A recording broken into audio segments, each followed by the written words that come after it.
Assalamualaikum warahmatullahi wabarakatuh. Selamat pagi, selamat siang, pemirsa semuanya. Berjumpa kembali dengan bincang-bincang kita ya di channel Ahmad Nur Hidayat. Ya, kita akan bincang-bincang dengan siapa lagi kalau bukan seorang pakar kebijakan publik, ekonom dan pakar kebijakan publik yaitu Bang Matnur, Bang Ahmad Nur Hidayat. Ya, Bang Ahmad, eh, gimana kabarnya pagi ini? Alhamdulillah sehat, Kak Eko. Gimana? Ya, Sehat. Alhamdulillah ini kita udah lama nggak bincang-bincang bareng di sini ya. Yuk. Ya, kita melihat bahwa lika-liku dari perkembangan nilai tukar rupiah ini makin hari makin mengkhawatirkan ini ya. Tapi tampaknya baik kayak yang baik-baik saja sepertinya Pak. Masih pada senyum-senyum begitu dan seperti biasanya selalu tampak gegap gempita tuh di apa di eh, pemerintah ya dan entah seperti apa yang kita rasakan mungkin dari sisi ekonom. Ya, Bang Matnur ini mungkin bisa memberikan apa insight ya. Dan topik kali ini adalah tentang nilai tukar rupiah yang melemah ya. Mana tanggung jawab Bank Indonesia? Nah, ini judulnya sangat eh, menantang sekali ya. Mungkin agak ketar-ketir nih kita bacanya juga nih. Ya, Bang, ini mungkin kita akan memberikan beberapa pertanyaan yang mungkin bisa dijadikan sebagai tahapan ya untuk bisa dijelaskan oleh Bang Matnur. Yang pertama adalah tentang historis perkembangan nilai tukar rupiah ya. Nah, ini tentang nilai tukar rupiah ini gimana nih Bang? Dan tergerusnya cadangan devisa tentunya dan bagaimana dampaknya eh, dari apa yang terjadi selama setahun ini nih Bang. Silakan Bang. Ya, terima kasih Kak Eko. Kalau boleh nanti saya share ya, share screen ya. Ya. Ini ada pertanyaan yang menarik ya di akhir tahun Desember 2023 ini. Tentunya banyak publik bertanya mengenai ekonomi 2024 nanti. Begitu juga orang ingin tahu bagaimana evaluasi ekonomi 2023 tahun ini ya. Saya kira itu nanti akan saya banyak bahas ya. Mungkin kita bicara pertama adalah nilai tukar dulu ya. Kalau kita lihat ya tanggal 28 Desember ini tercatat di nilai tukar rupiah itu sekitar 15.400-an ya. Ini menunjukkan bahwa rupiah sudah mencapai satu titik yang cukup tinggi ya 15.000 ya. Nah, kalau kita lihat Kang Eko ini kita gambarkan selama 1 tahun terakhir 2023, maka kita hitung ini adalah nilai tukar rata-rata harian bulanan ya. Ini ada bulan 1 sampai bulan 12. Ini per tanggal 28 ya Desember ya, menjelang akhir tahun lah ini. Nah, kalau kita lihat bagaimana nilai tukar itu dibandingkan ya Desember dan Januari, kita lihat ini mengalami tren melemah ya. Kita lihat di bulan Januari 2023 kita nilai tukarnya adalah 14.985 rata-rata hariannya. Kemudian di bulan Desember secara rata-rata harian 15.428,5 per US dollar. Nah, ini menunjukkan sebetulnya ini prediksi apa capaian yang sudah kita prediksi sebelumnya bahwa sepanjang tahun 2023 ini kita akan mengalami satu fenomena di mana nilai tukar ini selalu melemah. Dan ini buktinya ya. Kalau dilihat sempat mengalami peningkatan di bulan April 14.600, tetapi sejak saat itu terus melemah ya sampai di bulan Oktober ya 15.880, hampir mendekati 16.000. Kemudian Bank Indonesia melakukan sejumlah intervensi, bahkan saya ingin katakan bahwa intervensi yang dilakukan oleh Bank Indonesia sampai saat ini terus terjadi, tetapi intervensi itu bukan berdasarkan nilai fundamental ya. Menurut saya ini sebatas apa yang disebut dengan window dressing policy ya, kebijakan mempercantik nilai tukar supaya terlihat kinerja nilai tukar itu membaik. Padahal sebenarnya kita akan jelaskan nanti bahwa tren ini sebenarnya akan terus melemah ya sampai 2024 nanti. Nah, berikutnya next kalau kita lihat konsekuensi ya dari berbagai intervensi ya menjaga nilai tukar supaya tidak terlalu jauh dari target yang sudah ditetapkan, maka konsekuensinya cadangan devisa kita terus mengalami penurunan. Ya, CADEV ini dalam bentuk valuta asing ini digunakan ya dihabiskan untuk melakukan intervensi di pasar uang ya, baik itu dalam spot ataupun dalam bentuk derivatif ya, nilai tukar non derivable forward NDF ya, valuta asing. Nah, kalau kita lihat di bulan Januari sampai di bulan November, kita melihat cadangan devisa itu trennya tren turun. Memang kalau dibandingkan dengan bulan impor dan pembayaran hutang, terkesan baik-baik saja Kang Eko, yang Kang Eko bilang katakan ya. Angkanya masih 6,1 bulan impor atau pembayaran hutang ya. Di sini Bank Indonesia mengatakan ini sangat baik karena standarnya adalah 3 bulan. Ini sudah 6 bulan, ini bagus berarti. Tapi kalau kita lihat trennya, kita pernah mencapai 144 miliar ya untuk cadangan devisa. Tetapi di bulan November ini cadangan devisa kita 138,1 ya. Nanti kita lihat bahwa cadangan devisa ini digunakan untuk melakukan intervensi sehingga dia menggerus cadangannya dan akhirnya devisa kita terus turun ya. Berikutnya yang ingin saya sampaikan adalah next.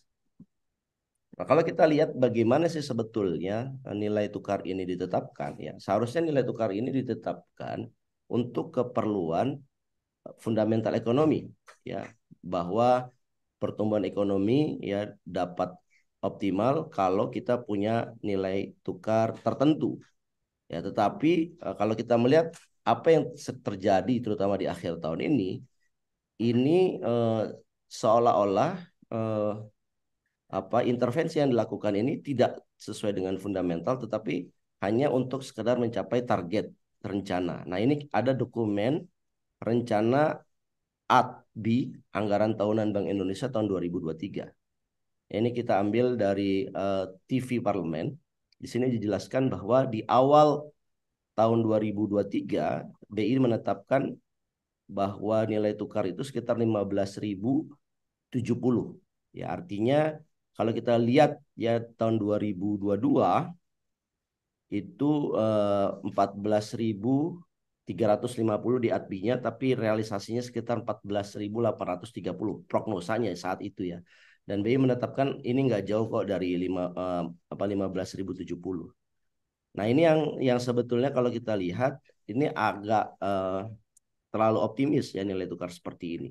Dan kita bisa lihat tadi rata-rata per Desember itu 15.400. Artinya sebetulnya meleset.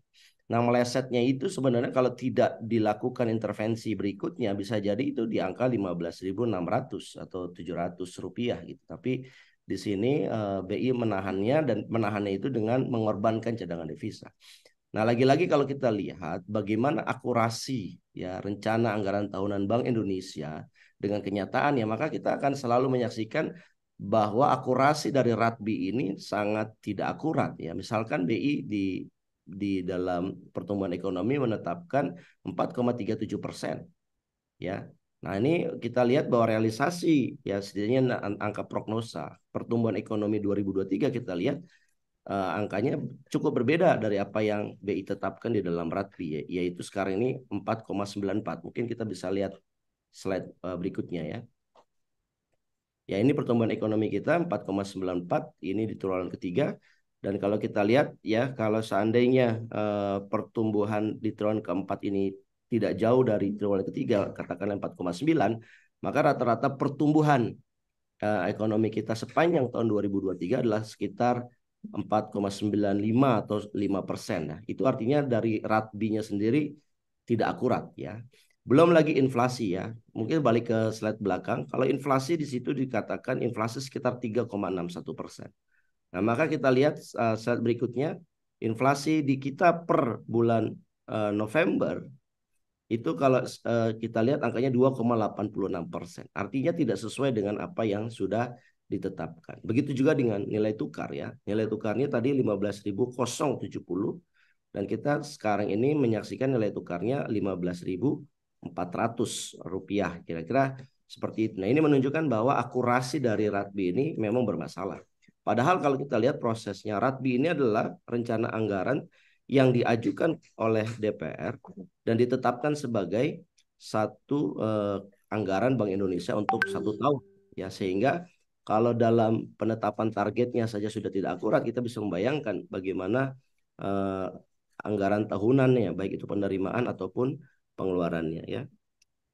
Saya kira saya mau berhenti di situ dulu. Kang Eko, mungkin Kang Eko punya pertanyaan, silakan. Ya, baik. Cuma alasannya kenapa nih terus melemah nih Bang? Ya, nah kalau kita lihat tadi saya sampaikan bahwa secara tren ya sejak tahun 2023 sampai saya kira sampai 2024 nilai tukar kita itu mengalami tren yang terus melemah. Nah, kenapa hal itu terjadi? Ya, ini saya jelaskan. Yang pertama, secara fundamental memang betul nilai tukar kita melemah. Yang pertama disebabkan karena terlalu banyaknya hutang. Ya, ini ada angka hutang. Bagaimana di tahun 2023 ini angka sampai November, hutang kita 8.041 triliun. Dan itu kita lihat terus meningkat ya dibandingkan 2022, 2021, 2020, 2019. Jadi peningkatan hutang yang dahsyat ya. Anda bisa bayangkan dalam 5 tahun terakhir ini sudah hampir 2 kali lipat hutangnya. Hutang yang sangat tinggi ini ya, terlalu agresif. Ini secara automatically melemahkan fundamental ekonomi. Fundamental ekonomi yang satu keuangan negara yang tergantung pada hutang ini akan melemahkan nilai tukar mata uang nasional itu. Dan ini alasan yang pertama. Alasan yang kedua adalah secara fundamental kenapa nilai tukar ini selalu melemah? Karena kita lebih banyak melakukan impor dibandingkan ekspor. Nah, ini kali kita lihat datanya dalam grafik berikut ini. Silakan, Kang. Ya, ini kalau kita lihat, ini data dari eh, November ya 2023 kita bandingkan dengan November 2022, maka kita akan melihat bahwa terjadi penurunan laju ekspor. Jadi barang atau jasa yang kita kirim dari dalam negeri ke luar negeri itu terus menurun. Ya, kalaupun ada itu hanya kita lihat tidak seberapa ya dibandingkan dengan impornya. Nah, sementara laju impor ini dibandingkan 2023 dibandingkan 2022 tahun lalu, impor kita melaju lebih cepat 3,29%. Artinya dalam 1 tahun 2023 pemerintah ya lebih banyak melakukan impor dibandingkan ekspor. Nah, kalau kita lebih banyak ya menggantungkan barang konsumsi termasuk barang modal dan juga bahan baku dari impor, berarti kita tergantung sama negara lain. Ketergantungan kita sama negara lain itulah yang membuat fundamental nilai tukar itu akan terus melemah. Ya, jadi dua alasannya itu. Yang pertama hutang yang terus meningkat, yang kedua adalah impor yang melampaui daripada ekspor. Nah, kedua ini berbahaya ya. Dampaknya apa? Selain nilai tukar melemah, neraca berjalan kita juga eh, mengalami satu indikasi yang tidak baik ya, defisit. Dan apabila defisit itu terus-menerus, maka Indonesia akan dikenal sebagai negara yang sangat tergantung kepada negara luar. Begitu terjadi external shock ya atau goncangan dari negara luar, itu langsung berdampak kepada ekonomi domestik kita. Dan saya kira di dalam eh, webinar ini saya ingin mengingatkan bahwa ekonomi yang seperti ini adalah ekonomi yang tidak baik-baik saja. Ekonomi yang tergantung kepada negara luar dibandingkan kepada kemandirian ekonomi sendiri. Saya kira saya mau berhenti di situ dulu, Kak Eko. Ya baik. Sekarang eh, apa ancamannya? Ya Karena kalau mungkin dilihat ya pertama ini data dari Departemen Perdagangan ya Kementerian Perdagangan ini menunjukkan bahwa tadi kan saya katakan kita banyak tergantung pada negara luar. Nah, tergantungnya kepada siapa? Ini data neraca perdagangan. Kita katakan bahwa kita tergantung baik itu ekspor ataupun impor kepada negara Tiongkok, negara China. Jadi selama beberapa tahun terakhir ya, setidaknya 8 tahun, jalan 9 tahun terakhir, lebih tepat lagi sejak zaman pemerintahan Pak Jokowi, eh, ketergantungan kita kepada Tiongkok itu sangat tinggi. Tidak hanya di sisi ekspor, tetapi juga di sisi impor. Kalau kita lihat, kita banyak melakukan pengiriman ekspor ke Tiongkok, ya, sekitar 5,4 triliun rupiah. Tapi kalau kita lihat impor kita juga besar. Jadi kalau kita lihat neraca perdagangan kita dengan Tiongkok, kita lebih banyak impornya, ya. Mungkin balik ke sini dulu ya. Ke tadi yang Tiongkok tadi. Jadi kita dengan Tiongkok mengalami defisit perdagangan. Dibandingkan dengan Jepang misalkan, ekspornya Jepang kita lebih banyak dibandingkan impor kita dari Jepang. Jadi kita melakukan surplus. Yang lebih mengejutkan lagi dengan India. Ya, India kita banyak ekspor terutama sawit, tetapi impor kita relatif minim dengan India. Jadi ini surplus perdagangan dengan India ini harus ditiru. Kalau bisa kita melakukan surplus perdagangan juga dengan China. Kalau kita impor lebih banyak dari China, berarti kita semakin punya ketergantungan kepada China. Next. Dan ini tadi saya katakan ini inflasi tadi ya 2,86%. Kalau kita lihat bahwa inflasi ini ya terlihat memang kelihatan lebih rendah dibandingkan dengan tahun-tahun yang lalu, terutama di zaman 2022 ya, periode pasca COVID ya reda. Tetapi kalau kita lihat dari September, trennya terus menaik ya. Dan tren ini menunjukkan juga akan terus menaik ya. Anda bisa bayangkan ini sudah dibantu dengan banyaknya impor. Barang konsumsi itu nilai impornya juga meningkat ya pertumbuhannya. Bayangkan kalau impor dari barang konsumsi ini tidak dilakukan, ini inflasinya akan lebih naik lagi. Jadi meskipun kita sudah melakukan impor sedemikian masif, ternyata inflasi kita juga tetap tinggi. Artinya apa? Artinya kita tidak cukup memperbaiki fundamental ekonomi kita. Kalau kita lihat tren seperti ini, coba Anda bayangkan kalau seandainya kita berhenti impor, ya mungkin inflasinya jauh lebih tinggi lagi. Nah, saya ingin katakan bahwa di sini ada anomali, ya. Dan saya kira ini bagian terakhir dari apa yang saya ingin sampaikan. Anomalinya adalah meskipun tadi kita lihat ya neraca perdagangan kita mengalami pertumbuhan impornya lebih cepat dibandingkan pertumbuhan ekspornya. Kemudian tadi saya sudah sampaikan tren nilai tukar terus melemah.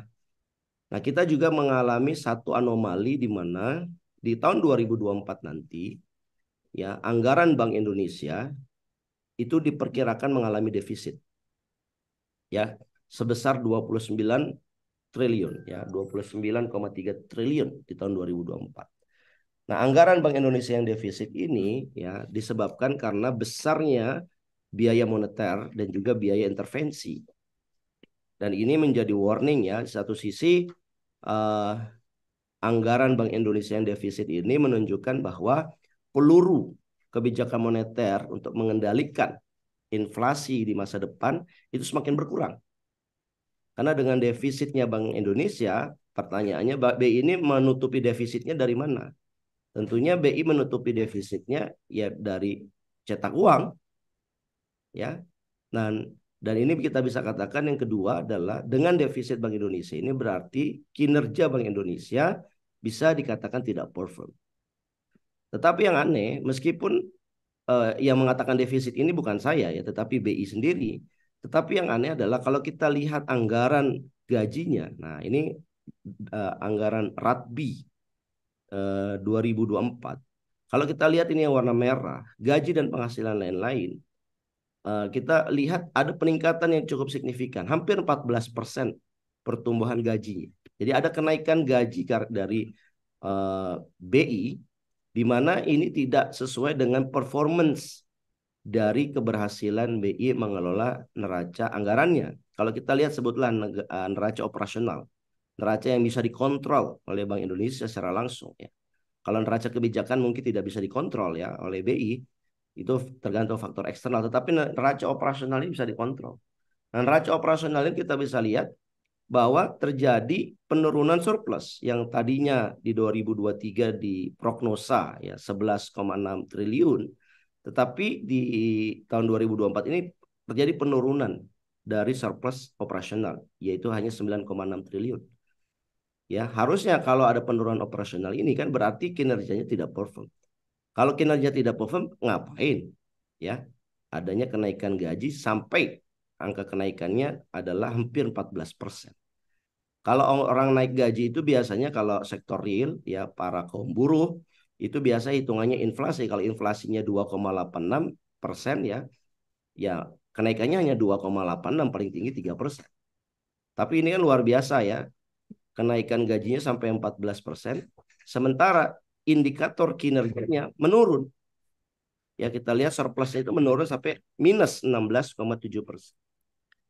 Nah lagi-lagi ini bukan saya yang bicara, ini adalah berdasarkan apa yang diprognosa oleh BI sendiri, dan ini menjadi satu catatan ya bagi saya selaku akademisi loh. Kok bisa ya Bank Indonesia menyusun suatu rencana anggaran tahunan seperti ini ya, di mana memproyeksikan bahwa kinerjanya tidak baik, tetapi minta gaji yang tinggi ya, 13,95% kenaikannya di tahun 2024. Saya kira itu satu hal yang ironi ya, anomali ya, di tengah masyarakat menderita, bahkan neraca BI sendiri bleeding, berdarah, tetapi para karyawannya menikmati suasana yang sukacita ya, sangat bergembira karena kenaikan yang melebihi, bahkan melebihi dari rata-rata PNS dan rata-rata Kemenq.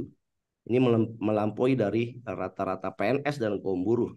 Nah, tentunya ini ada satu pertanyaan lah, kok bisa DPR diam saja ketika bahkan menyesahkan gitu ya, ketika anggaran ATBI-nya seperti ini. Mungkin itu Kang Eko beberapa insight yang bisa saya sampaikan. Ya, baik. Jadi mungkin kesimpulannya bahwa BI ini seolah-olah tidak berdaya ya dengan apa bagaimana mendongkrak agar nilai tukar rupiah bisa lebih menguat lagi. Artinya tahun ini itu lebih buruk daripada tahun-tahun sebelumnya. Rekomendasinya Pak, barangkali ada yang bisa disampaikan? Ya, saya kira bukannya tidak berdaya ya, tetapi menurut saya Bank Indonesia tidak cukup smart. Ya, Bank Indonesia tidak menggunakan kemampuan terbaiknya untuk mengatasi persoalan ekonomi kita, terutama makroprudensial ataupun stabilitas sistem keuangan. Lagi-lagi ini persoalan kecakapan dari pimpinan dari Bank Indonesia. Kalau seandainya pimpinan Bank Indonesia itu cukup cakap ya, maka dia tidak mengalami situasi seperti ini. Ya, apalagi uh, pimpinan-pimpinan ya juga orang yang bekerja di Bank Indonesia ini menikmati gaji yang sangat tinggi.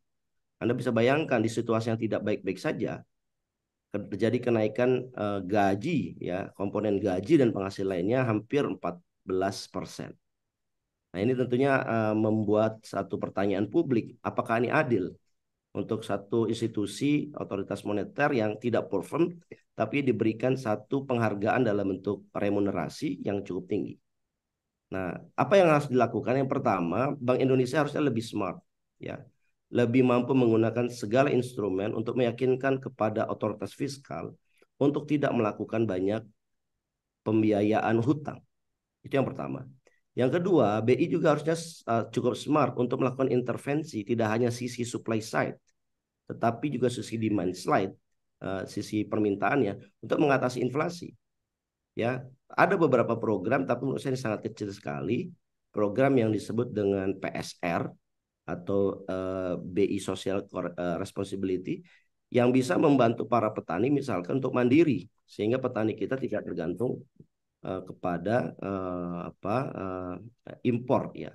Tetapi ini size-nya sangat kecil sekali. Nah, ini BI bisa memperluas, apalagi dalam tanggung jawab Bank Sentral, BI diminta untuk mendukung pertumbuhan ekonomi. Artinya BI bisa bergerak di dalam tidak hanya supply side ya, mengatasi jumlah likuiditas uang, tetapi juga bisa membantu demand side ya, seperti membantu petani, memberikan teknologi, prasarana pertanian, ya bantuan pupuk dan sebagainya, tapi dalam jumlah yang sangat masif.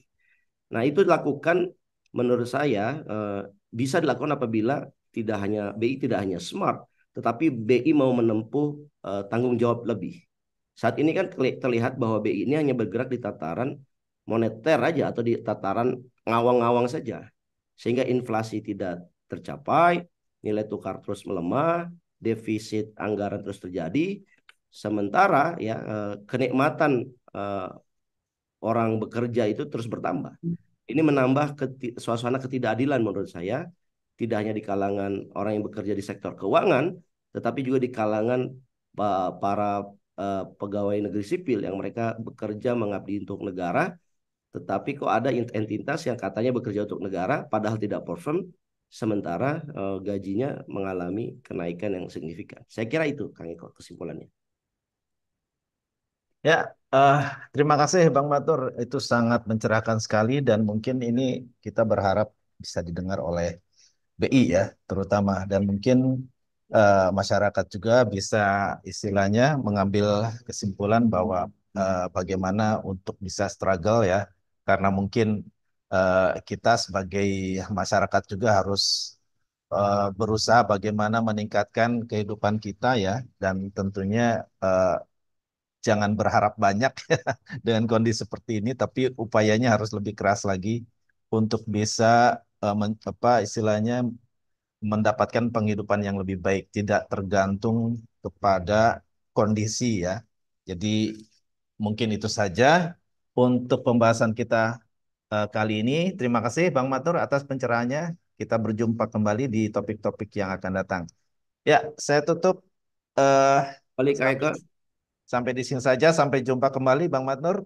yuk. Pemirsa, sampai jumpa kembali di diskusi yang akan datang. Terima kasih. Assalamualaikum warahmatullahi wabarakatuh. Waalaikumsalam warahmatullahi wabarakatuh.